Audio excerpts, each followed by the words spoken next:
तथागत यह भी कहते थे कि सबसे पहले व्यक्ति को खुद की पहचान करनी चाहिए।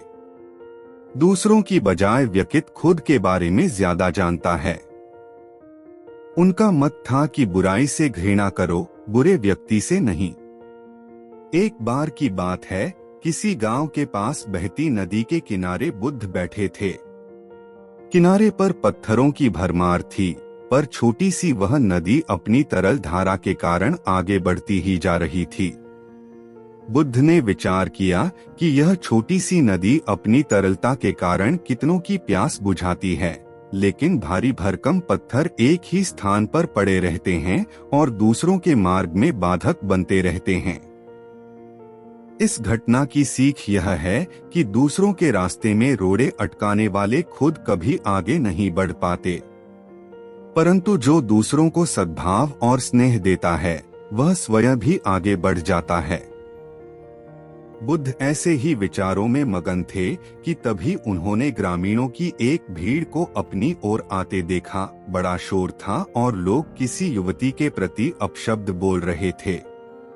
तथागत ने देखा कि लोग एक युवती को घसीटकर ला रहे थे और उसको गाली भी दे रहे थे। भीड़ के नजदीक आने पर बुद्ध ने लोगों से युवती को पीटने और अपशब्द कहने का कारण पूछा।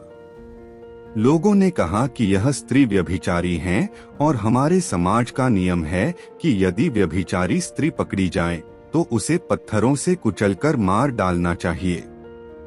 तथागत ने युवती की ओर देखा और कहा, जो तुम चाहते हो वही करो, पर मेरी एक शर्त है कि पत्थर मारने का अधिकारी वही है जिसने कभी व्यभिचार न किया हो और न ही उसके मन में ऐसे विचार कभी आए हों। इतना कहकर तथागत शांत हो गए।